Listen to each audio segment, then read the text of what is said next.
Listen to part of a conversation in a listening lab. Hi, may I help you with something? Yeah, this is the listening lab, right? Yep, what do you need? Well, you see, I'm in Spanish 105, and my teacher gave us an assignment 3 or 4 weeks ago to watch some movie. I can't remember the title. Los something, I think.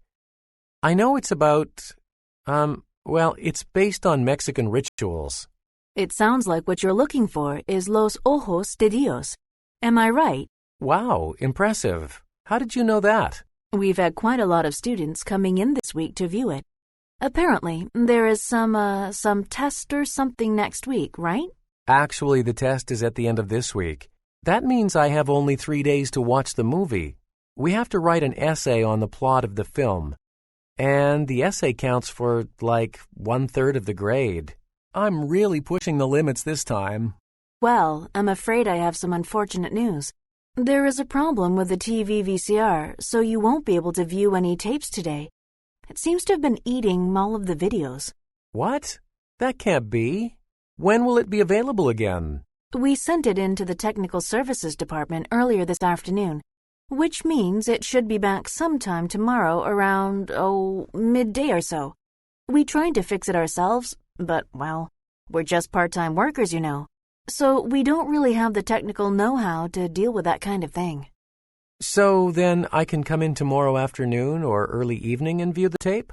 Uh-huh. Wait, I'm sorry. I should mention that there are 4 other students on the waiting list.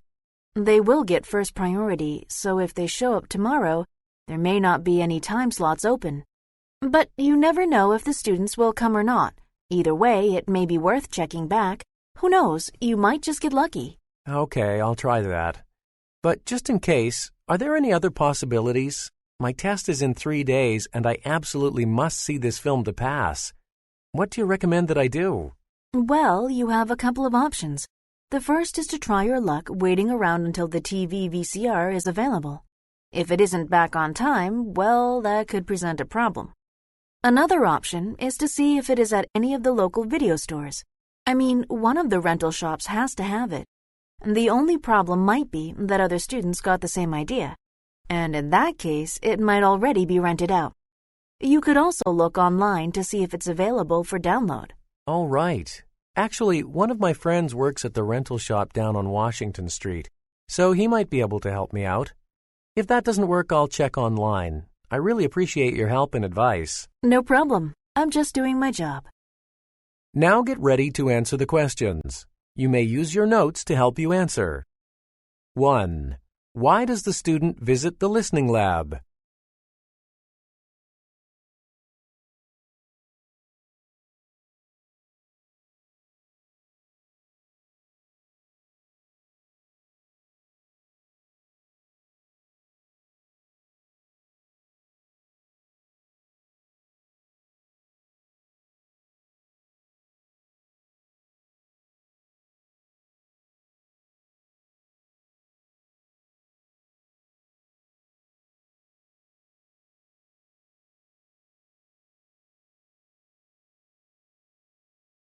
Two.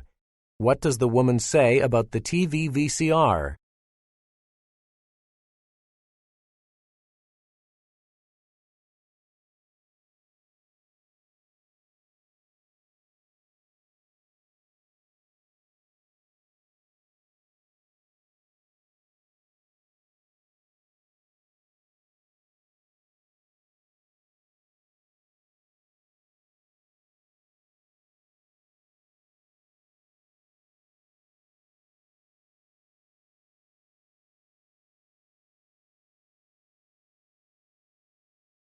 Three.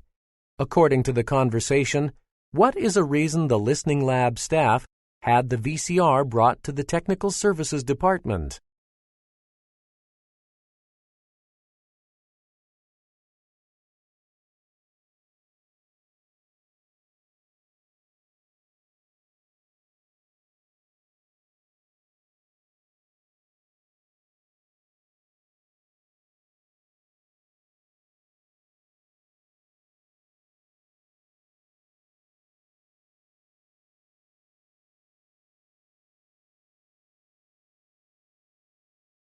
4.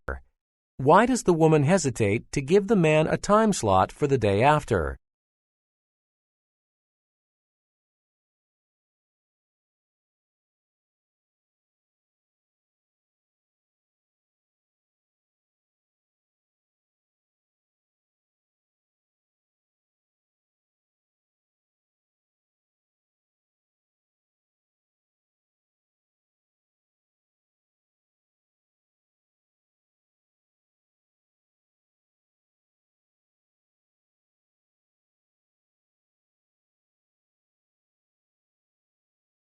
Five. According to the conversation, what are some ways the man can resolve his problem if the VCR is not returned the next day?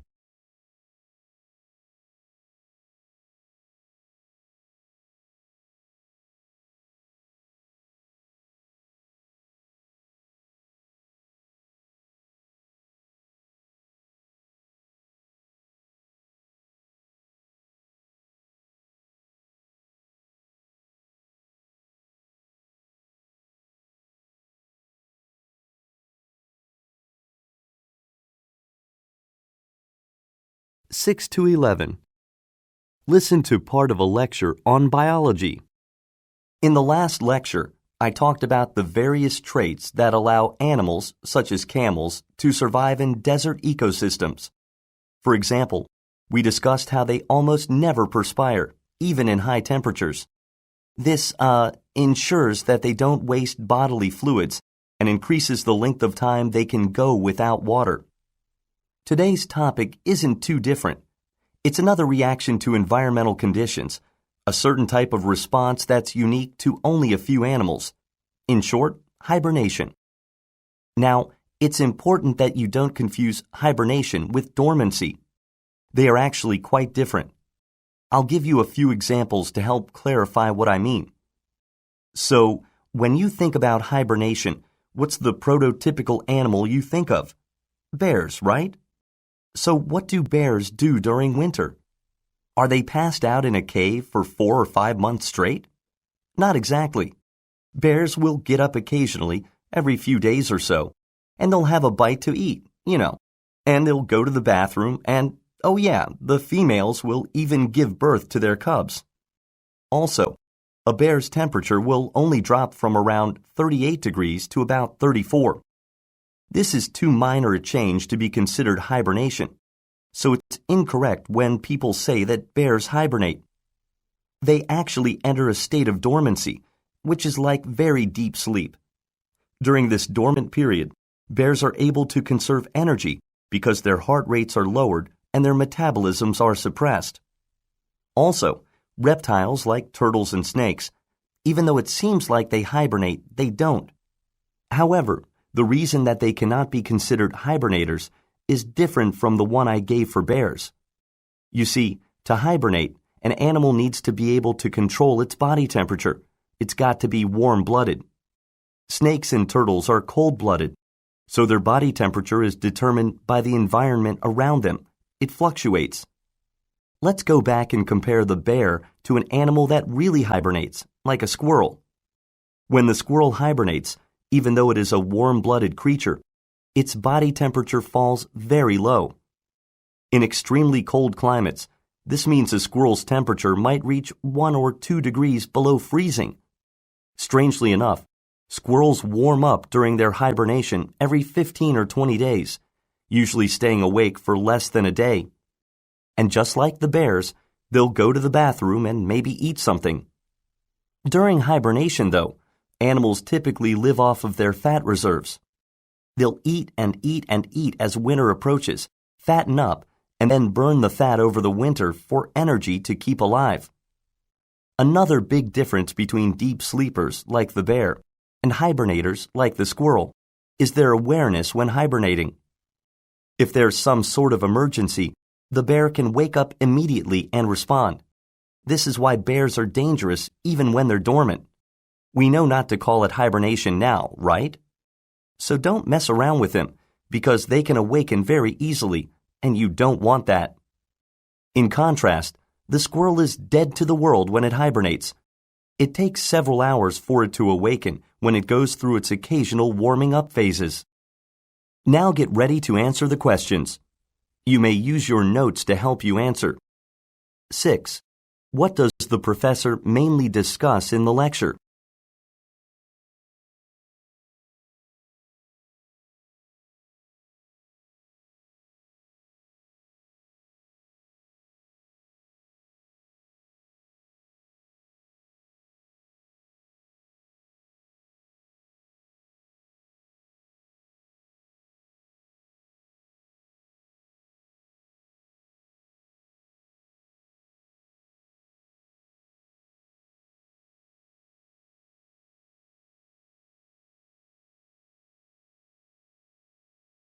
Seven. According to the professor, what is an adaptation that allows camels to live in the desert?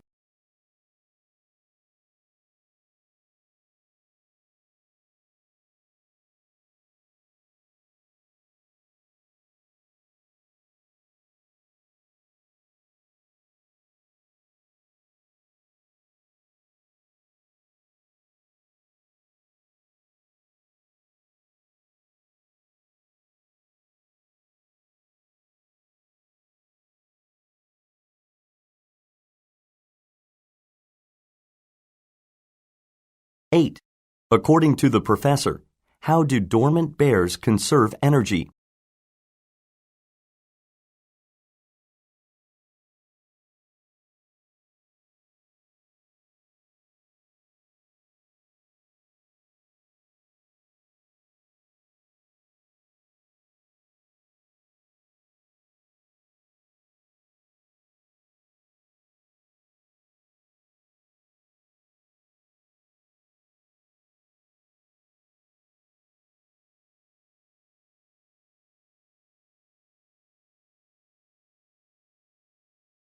Nine.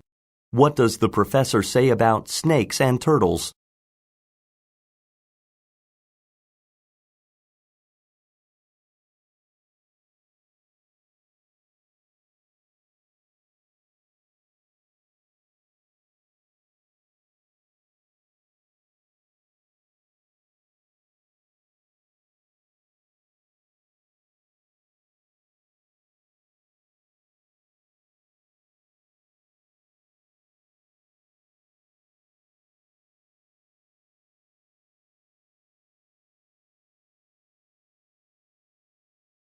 Ten. According to the professor, why do hibernating animals eat more before winter?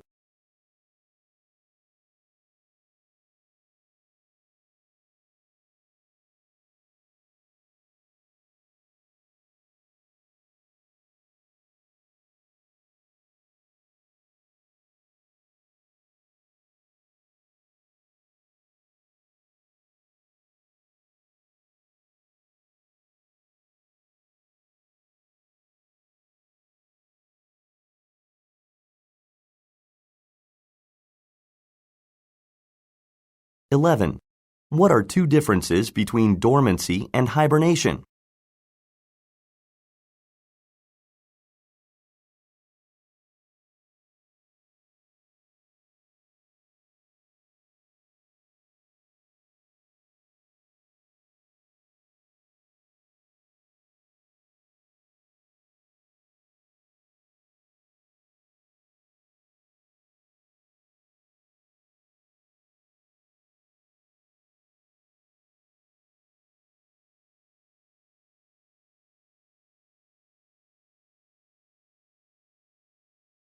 (12 to 17).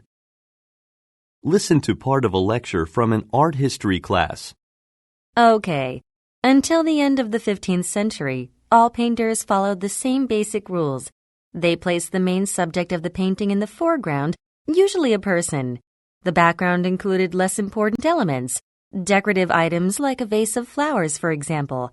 But in the 16th century, Dutch artists began making these objects the focus of their paintings.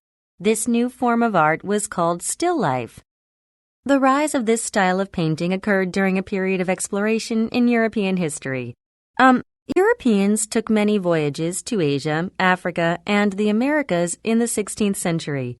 After they returned, They published books that included detailed visual depictions of items from these regions. As a result, many artists came to appreciate the beauty of objects. They began paying attention to how they rendered these objects in paintings, often moving them to the foreground in place of human subjects. Butcher's stall with the flight into Egypt is a good example of this trend. This painting was completed in 1551 by the Dutch artist Peter Artsen. Here, take a look at the picture on the screen. What do you notice about it? It's mostly just dishes, pieces of meat, and tools. What you would expect to see in any butcher's shop, I guess. Exactly. The foreground is filled with specific and detailed objects, and the people are in the background. Soon artists began leaving people out of their paintings altogether. This is where we get the term still life, actually. It comes from the fact that a painting's subjects are not alive. Now, in the early 17th century, the Dutch Republic experienced something called tulip mania. The Dutch became obsessed with these flowers. This led many artists to create still life paintings of different colored tulips. The paintings were popular with wealthy patrons because, tulips were incredibly expensive, so they were considered symbols of high status. And even though the popularity of tulips diminished over time, the demand for still life paintings stayed high, especially among the members of the upper classes. Dutch artists responded by producing works that appealed to these people. A common scene is a tabletop decorated with items that only the wealthy could afford. Gold and silver dishes, glass items, gourmet foods, things like that. A new trend also developed around this time. By today's standards, it's a little strange. I'm talking about paintings of dead animals. Dead animals? Why would anyone want a painting of that? Well, hunting was a favorite hobby among the wealthy. And to remind them of successful hunts, they often hung the heads of dead animals on their walls. These paintings had the same function. Noblemen decorated their houses with them. And I should say, the artists worked very hard to make these paintings appeal to hunters. First of all, they added extra details to make the paintings more realistic. For example, the animals are posed specifically to look like they've just been killed. In addition, the paintings often depict the bodies of animals in their actual size. This is particularly common for paintings of small animals, such as ducks. The result is a painting that creates the illusion of freshly killed animals hanging on the wall. Now get ready to answer the questions. You may use your notes to help you answer. 12. What is the main topic of the lecture?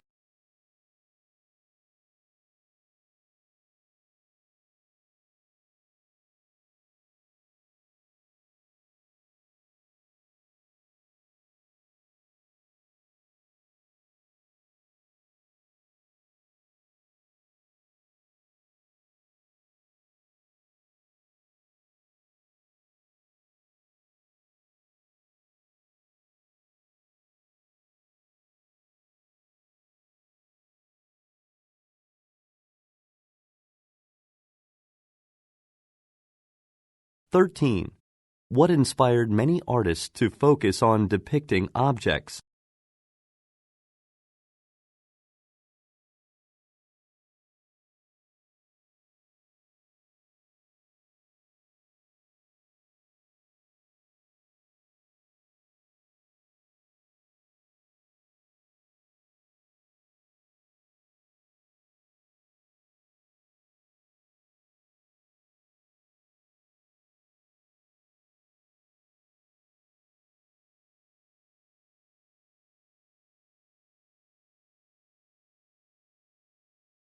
"14. What does the professor say about Butcher's stall with the flight into Egypt?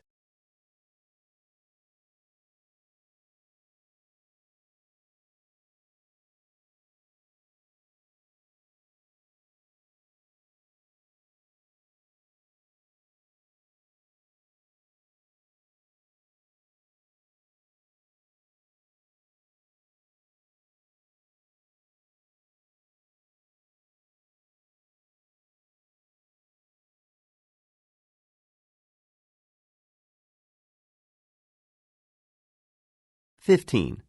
Why were Dutch people interested in paintings of tulips?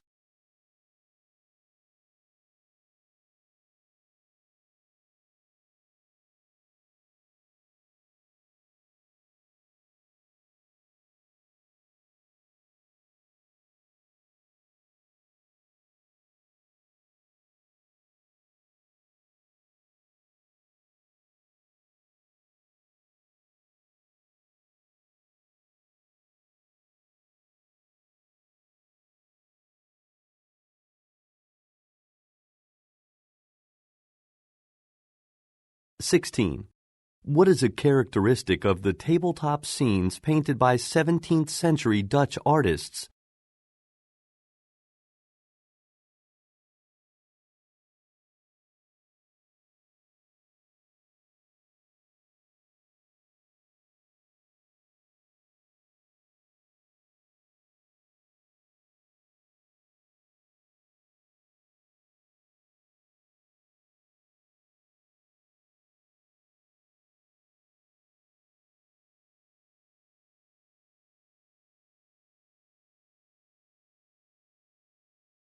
(17) What qualities of still life paintings appealed to hunters?